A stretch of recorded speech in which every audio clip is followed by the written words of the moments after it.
Time now to check in with the latest from the World Economic Forum. US President Donald Trump arrives at the snowy summit this Thursday. His message of America first, running contrary to the push for more globalisation and free trade pitched by EU leaders. Our business editor Kate Moody is standing by. Kate, over to you. Hi, Eve. Well, as might be expected, the American president has given something of a preview to what his speech will include. That's coming on Twitter. He says that he's coming to Davos to, quote, tell the world how great America is, and that under his watch, he's winning again. Now, concretely in his speech here, that's expected to translate into defense of his protectionist policies that he's been enacting, notably on issues like trade, the recent tariffs on things like solar panels and washing machines, which have created quite a bit of discussion here in Davos. He'll also be meeting with the prime ministers of Israel and the United Kingdom. All eyes really on what tone he will strike here in the spotlight at the World Economic Forum. Now, Emmanuel Macron, the French president, had a very different message when he addressed the gathering on Wednesday. In a wide-ranging speech, he touted the reforms that he's made to the French Labour Code, called for more action against climate change, more investment in the education of young girls, and international cooperation to really update the concept of globalization and keep it relevant. Now, to discuss what's been going on here in Davos, I'm joined by Alain, Roumilhac, president of ManPowerGroup France. Thank you so much for joining us here this morning. Tell us a little bit about what you've thought of the French president's message to Davos and his efforts to loosen the labour code in France. Has it been effective?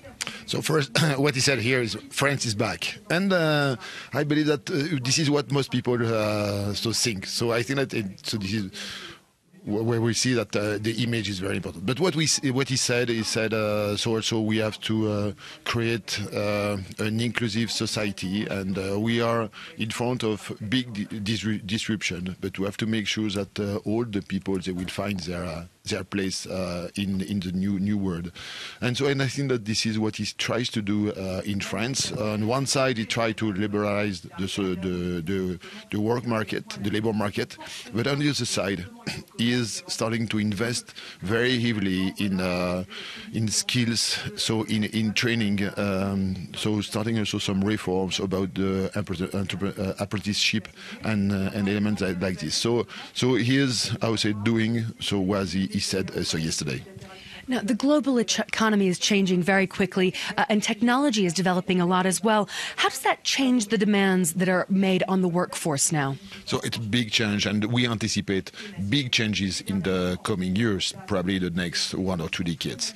And so we are facing a big skills revolution, and we have to make sure, so once again, that all that revolution, those big changes, will be inclusive, and that we are going to find a way to retrain people who are going to lose their job or having their job being changed.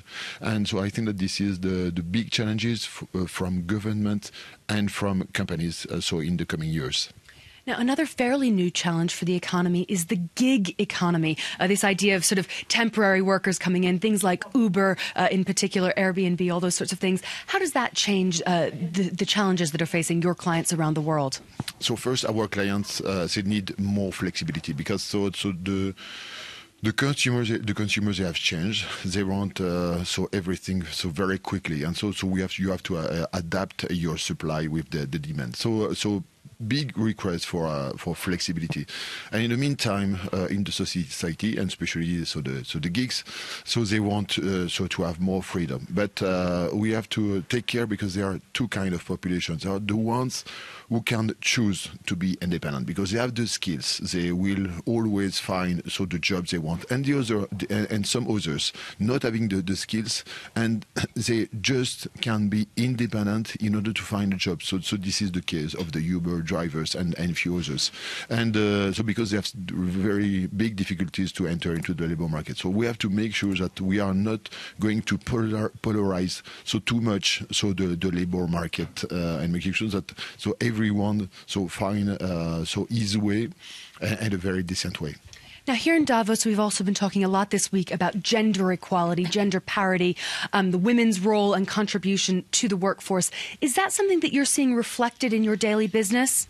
Yes, and we see more and more our customers so willing, so the gender equality in terms of pay, but also in terms of workforce. And for us, in some example, so we have a customer asking us to train so women for some manual work, so in order to try to have the most possible so equal gender so parity so in their company.